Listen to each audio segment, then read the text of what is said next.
energetically, it felt like a change for us and it shifted for us. You still remain the kid of your parents.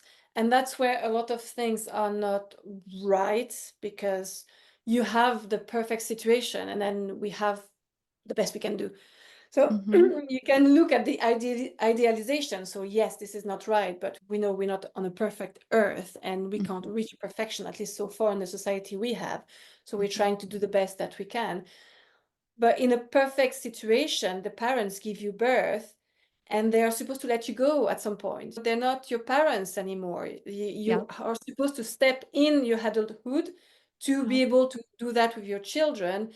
And we look at it the way that the children don't belong to the parents. They are their Mm. own person. But still going to talk about energetics. When we look at that, if the parents haven't done that, there's still so many connections that are mixed up. And this is why we end up with the Mm. trauma of people from 100 years ago, because those connections are just all mixed up. We are Mm. not just our own individual. We are just entangled with each other and mixed up in terms of energy. Right. And it just prevents you to grow into your own person. Hi, conscious parents. It's Carrie here, and I am here with a little info about raising our mindful kids. I've got some tips and tricks about breaking free of the box and becoming who you are, and teaching your kids how to do that along the way. Join us. Hi there, and welcome back. I have a treat for you guys listening in today. I have a really amazing, compassionate healer, Jenny Briard, who has dedicated her time to helping individuals reconnect with themselves by releasing trauma. She specializes in addressing dysfunctional family dynamics, childhood and generational trauma, stored emotions, repeated patterns, and related health issues. Jenny, I'm so excited to have you here today. I myself have done work in these areas to work on some of my generational trauma, some of my own trauma through my life and my experiences. Thank you so much for being here. Thank you for inviting me. It's really nice. Yeah. We were just chatting a moment ago. I love learning about pieces that I can do, but I understand we were just talking about how challenging it can be to work on our own pieces. Sometimes we need a helping hand from a person like you. Do you have any ideas or thoughts on how we can look at our own identifying situations in our families, in our genetics, in our histories, our family trauma history? What are your thoughts on this?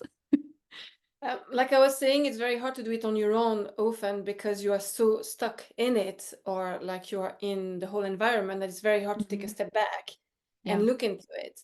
There's also a way that we call genogram, which is a family tree. It's Mm. pretty much like working on your family tree, so finding your parents, grandparents, uncles, everybody on both sides, Yeah. where you are registering on it every single event.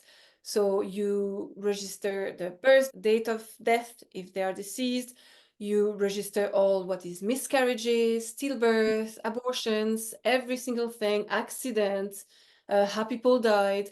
And there is like little symbols you can learn because Mm. it can be quite heavy, where you kind of like pinpoint out at the end all what is similar and find out if you have repetitive trauma, repetitive job, if the dates are entangled, because you can have similar dates to somebody, so you can have a connection with this person, Mm. and you can do it as far as you can try to go, which Wow. and Yeah. then you can use colors as rectangle, round, as like little round for baby who have been lost, and you can figure out all that.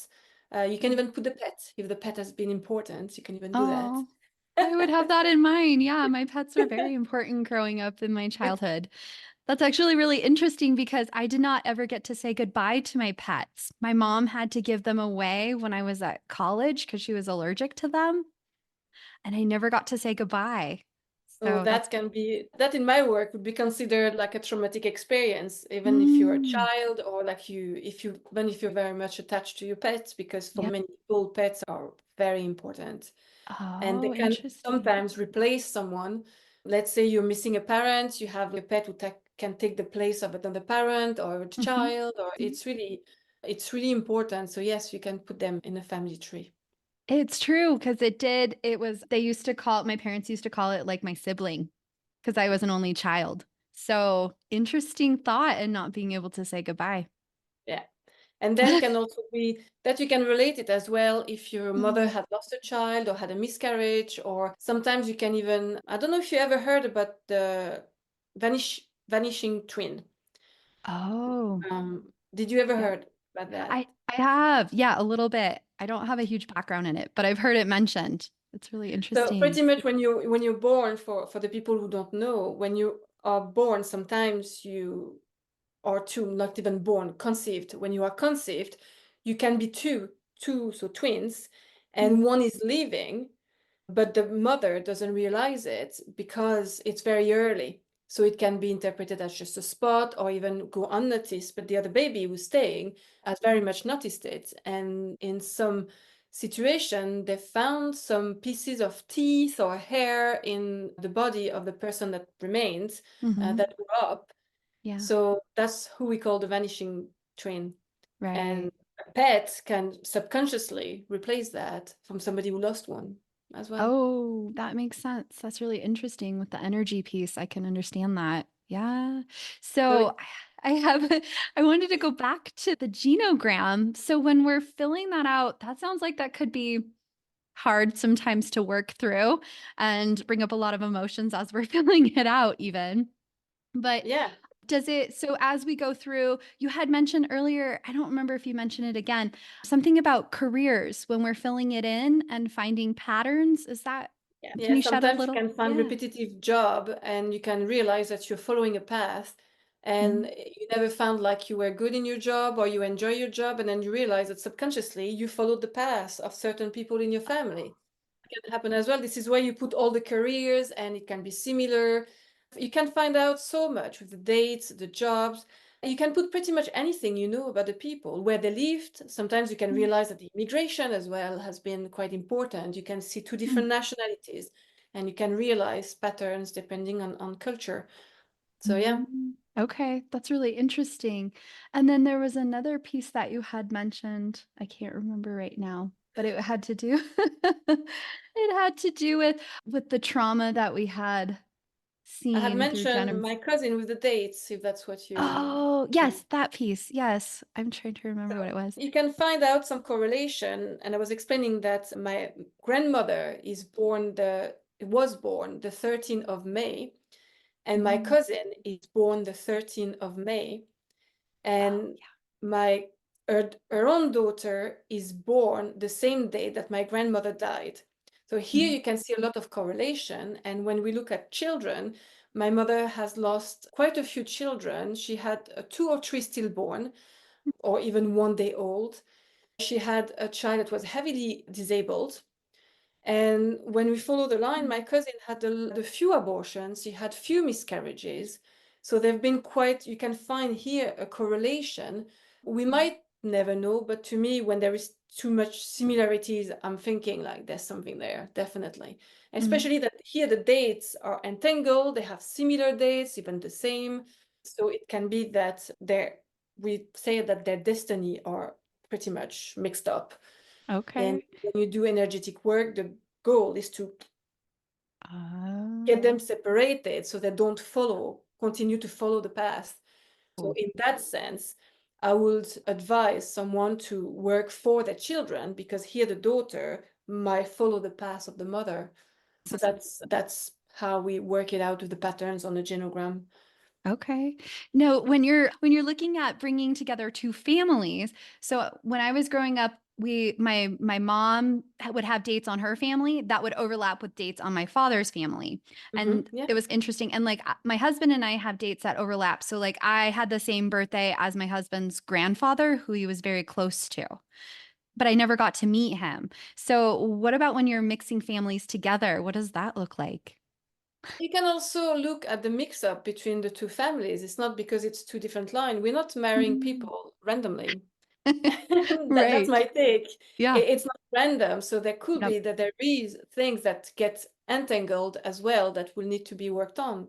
So yeah, Mm. Okay. this That's is really That's really interesting. All right, I'm gonna have to play with that some more because we have a lot of family members that overlap from opposite sides of the family. So that's really curious. I'm curious now.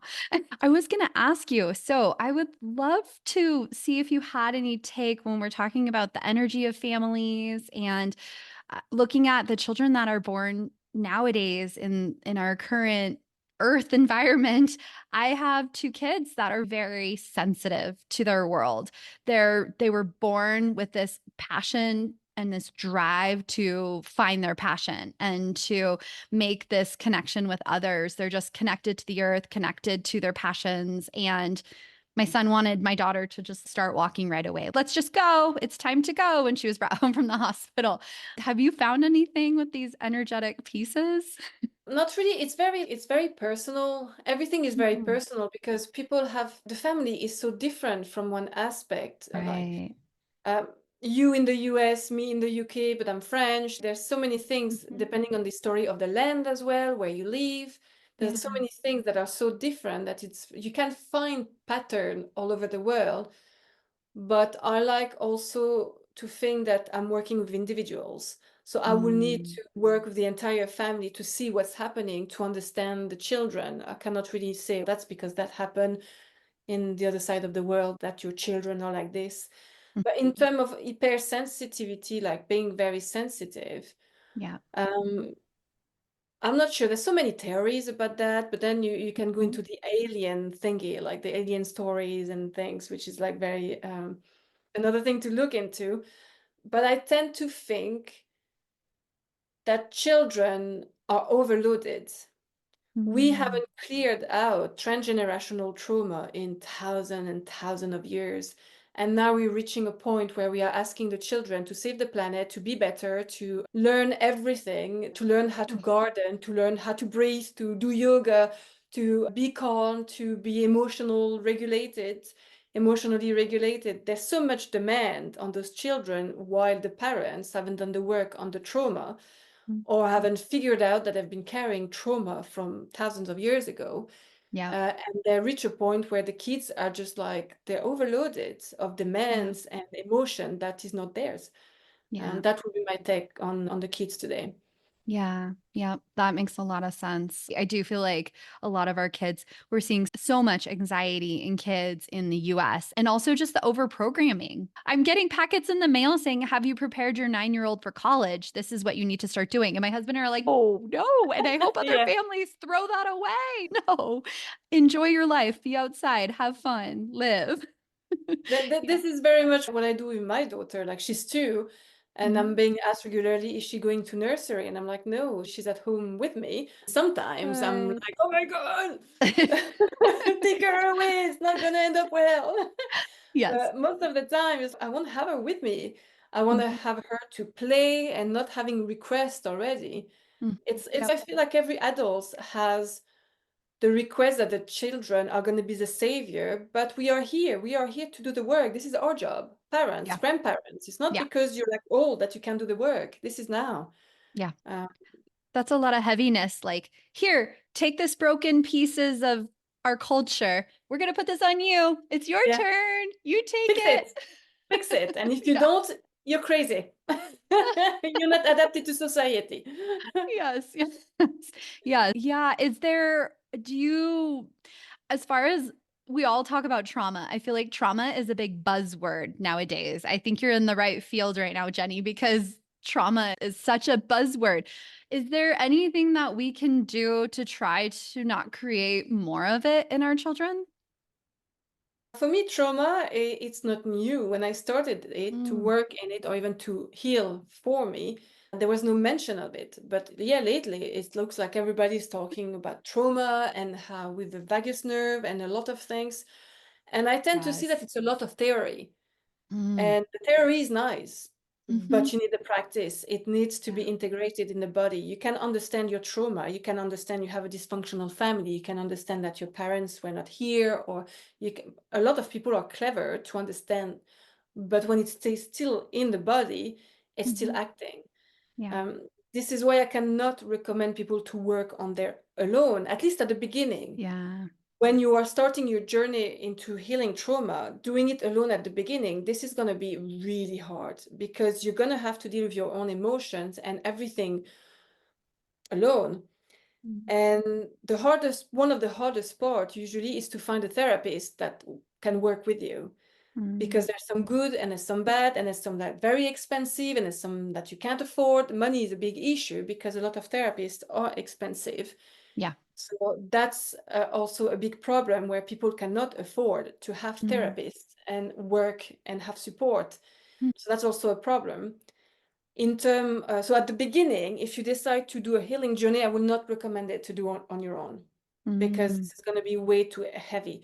Later Yeah. on, when you start to be okay, yeah, you can figure it out with meditating. Mhm. You can figure it out with, some people are doing it with yoga as well. There is few things that you could probably can do that will help you out to Mhm. maintain your nervous system. Yep. Yep. I love In that. terms of my recommendation, I don't have a lot, because when I started my journey, I couldn't do it alone. This was Yeah. like, I tried. It was just like, no, this is not possible. Mm. And this is why recommendation at home, you're just going to be overloaded with emotions. And if it's like a strong trauma, Yeah. you might lose the plot and you get overwhelmed. And if you have children around you, they're going to trigger you and they're going to push you. Mm. And that is very hard to handle it on your own. Yep. Yep. For sure. So, You- I'm sorry, people. I cannot give you the basic Um, advices. I think it's valuable to hear some of these feelings that are being felt in our families or in our children or in ourselves. They're real and they affect all of us. And it's so common. You're not alone. It happens to so many families, even well adjusted families. My family has worked on it a lot. We still have stuff that comes up, we still have things to work through. And asking for help and finding help is not a bad thing. It's so common for so many of us, and that helps our kids in the long run. So I think that's fine to say. I'm not. What's really interesting, I was reading that you had mentioned how you can't move away from the trauma. I feel like in American culture, it's so common to see families spread apart across the US. It's sometimes it's jobs, sometimes it's going and starting your own life, sometimes it's running away from trauma. What are your thoughts on this? It is that. First of all, I'm European, so when I went to the US, I was like, oh my God, this is like a different world. This is like the distance in between. We did a bit Canada and the US, and I couldn't realize until I went there the distance in between. So when you speak about distance, for you, it's Yeah. real. For us, it's not that far. My mother is still in France, but in less than a day, I'm there. And that's Mhm. because there's some wait in between trains. Yes. Uh, but we like, yeah, the US is really spread apart. Yes. Um, And people they so distant, I feel like they put this distance in between. This is going to change the trauma that I have suffered. This is going to not make my children go through this. This is going to end it. That's the thought. yeah, but that's not true. When, from my personal story, I had my personal trauma and I realized that my mother was there, and I did literally physically, I went to the south of France, turned around and ended up in Ireland, ended up in the UK, thinking I left my trauma in France, and it caught me back big time when I was in the UK. Mhm. That was through abusive relationship, and then I had to make all the connection in between. I still need to do the healing. However, the Mhm. distance help in the sense that you're not constantly in the toxic dynamic, and you can Mm. do it on your own. In my example, the fact that I was away from it let help me to do it on my own time. Because if you have a toxic family and you are constantly with them, you're constantly back in the issues, and it's so hard to take a step back and to build your boundaries, to Yep. understand when to say no. This is very hard. So the distance can really Mhm. help in that sense. Yeah. And but in terms of the trauma, the distance doesn't make it go away. Yeah. And when we looked at it energetically, the anger you're carrying will still be there, the sadness if you lost, because sometimes even though your parents are not deceased, it's still a loss. Mhm. You lost the ideal parent. Mhm. You were dreaming or wanted a parent that loved you, and this is not what happened. It's a loss. It's a loss Mhm. of idealization of a parent. Yeah. All that doesn't go. The Disney can go on the other side of the world. It's still in your body. And when we speak about energy, it still create the bond with the people that have hurt you. Yep. And this is when healing, it's shifting, changing the emotions you have from the past, and that reduce the bonds you have, the energetic connection you have with those people. I love it. Yeah, that makes so much sense. I think a lot of people can understand that. And there's also that piece of living your own version of life too. I feel like becoming your own self. I used to live several doors down the street from my parents, and my husband and I needed to move for better school systems for our kids. And we didn't want to because it was so nice to have family there and to be so connected. But when we did move, we found that we were able to develop into our own adulthood versions that we needed as we were parents. We owned our house. We were living adult life, but I think energetically it felt like a change for us and it shifted for us. You still remain the kid of your parents. And that's where a lot of things are not right, because you have the perfect situation and then we have the best we can do. So Mhm. you can look at the idealization. So yes, this is not right, but we know we're not on a perfect earth and we can't Mhm. reach perfection, at least so far in the society we have. So we're Mhm. trying to do the best that we can. But in a perfect situation, the parents give you birth and they are supposed to let you go at some point. They're not your parents anymore. You Yep. are supposed to step in your adulthood to be Yep. able to do that with your children. And we look at it the way that the children don't belong to the parents. They are their Mhm. own person. But still going to talk about energetics. When we look at that, if the parents haven't done that, there's still so many connections that are mixed up. And this is why we end up with the Mm. trauma of people from 100 years ago, because those connections are just all mixed up. We are Mm. not just our own individual. We are just entangled with each other and mixed up in terms of energy. Right. And yeah, it just prevents you to grow into your own person. Mm. I love that. My grandmother, she was from Argentina, and she used to always say, "My children are a product of the world. They came through me, but they do not belong to me." But also, we don't always live what we preach. So she was Yeah. also very controlling of all of us. The mind thought was there, the intention was there. It didn't always, she did her best, but she was human. This is why I like to work with energetics, because when you look at hidden dynamics, you see all these things. We were talking about family constellation. This is a very Yeah. good method to identify all these things, because what you're saying and what's happening, this is a complete difference. And I've Mm-hmm. seen that as well with perpetrators and victims. Sometimes Mm-hmm. people who portray victim are actually the perpetrator. They Mm-hmm. are putting themselves in the position of victim, but in terms of energy, they are sucking up all the energy and keep the other one within their system. Mm-hmm. And so it's so interesting to look at hidden dynamics, because what is different. Yep. I love that. That's so true. And it's so amazing when we're in that conscious version of ourselves and we can feel that, we can see that we're not in our minds or we don't have all of our layers of, I call it the layers of the onion of protection as adults. Yeah. So I love that. So this is my year of passion and living out loud. I've been asking everybody tuning in. I'd love to know, Jenny, what is your passion in your career? Oh my God, my passion at the minute is trying to sleep with my kids. Oh, that's It's like hard the when they're bed is just, two. oh, let me sleep. Um, I have many things I want to do. I'm very focused with my work because, as you can know, marketing takes a lot of Hmm. time, and I'm trying to Sure. learn about that. And Hmm. I would Yep. like to do talks about transgenerational trauma. So I'm preparing all that on the side in Oh, between naps and in between helping my daughter to destroy the house. yes.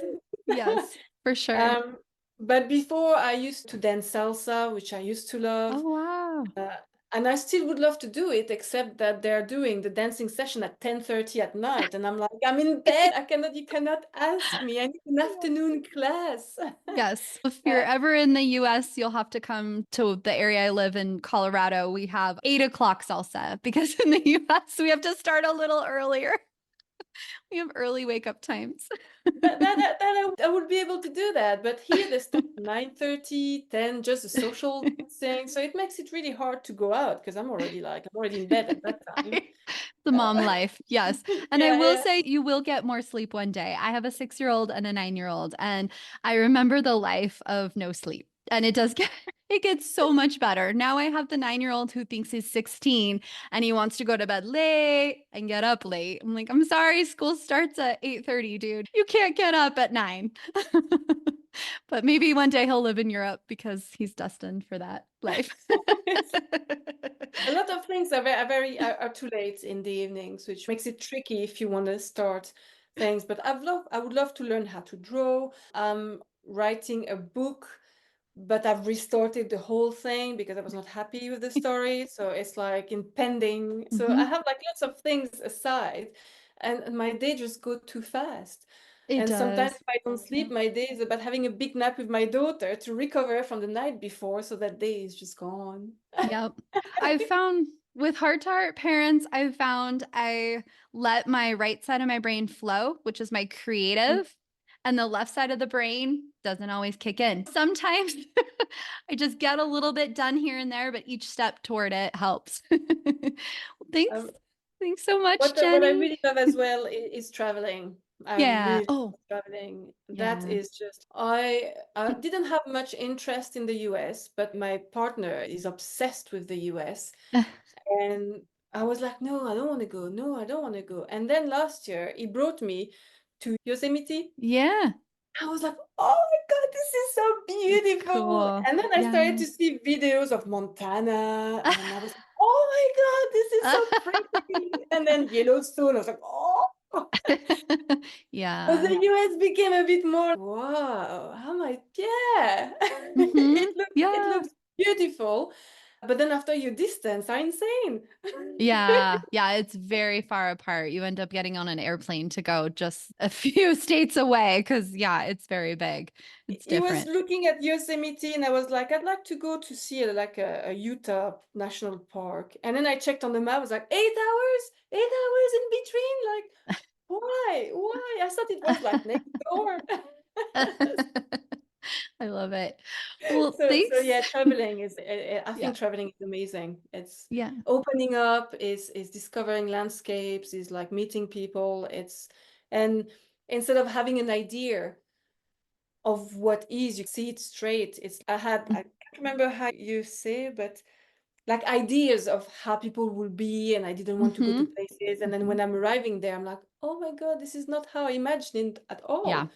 Yeah. So it's very eye-opening to travel. I really love it. So Yeah, the one culture option. is, yeah, it's so fun to see the culture and everything, and especially with the family pieces to just see how the families live in different countries. That has been really interesting. I think I would love to travel to Europe now as a parent and see how different it looks. Yeah, I'd be It's curious. yeah, I wish we had more access to other culture, children's education. There's one author that did Mhm. that. Unfortunately, I'm so bad with name, but the title of the book is Hunter Gatherer Oh, that something. sounds familiar.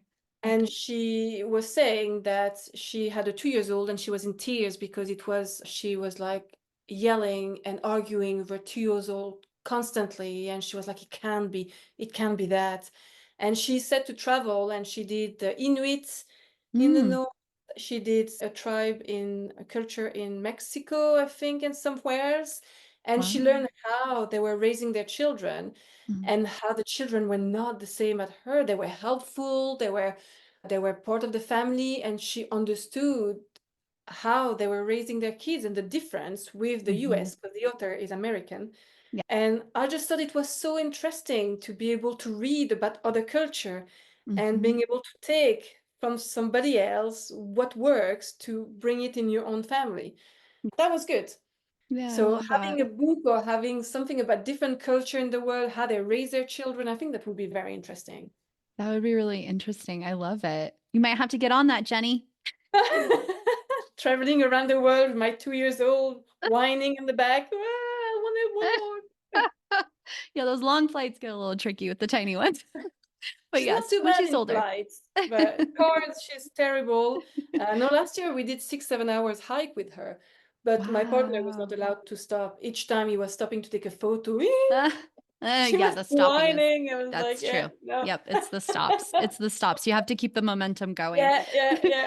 Thank you so much, Jenny, for being here. I'd love to let our listeners know how they can find you, and I can include your links in the show notes too. Yeah. Yeah, Yeah. yeah. I have my website. I have Instagram. Instagram is very doesn't work at the minute because Yeah. I'm working on it. So I do Sure. not post anything until I've It's figured out growing. what I'm going to post, how I'm going to post it, and then so I'm working on the content at the minute. It's a work in Um, progress. That's how all yeah, of them are. That's how all of it's mine are written as that on well. my page, work in Work in progress. progress. Perfect. Yes. Thank you so much, Jenny. Have a great day. Thank you, you too. That's a wrap. Thanks so much for tuning in, Changemakers. This is Carrie. And if you haven't done a review for us, 5 stars and a little few words about what you've enjoyed in our podcast episodes, we would really appreciate it. If you guys would like to ever message me, I would love any questions you have or any feedback at info@hearttoheartlife.com. We also have a brand new website, which we're super excited to share. It's hearttoheartlife.com. Thanks so much for tuning in and happy life, happy times, Changemaker families. Bye. Please remember that the information shared on this podcast is educational in nature and does not constitute licensed mental health advice. If you need such advice, you should speak with a licensed professional about your unique situation. Thanks so much, happy listeners. Please remember that the information shared on this podcast is educational in nature and does not constitute licensed mental health advice. If you need such advice, you should speak with a licensed professional about your unique situation. Thanks so much, happy listeners.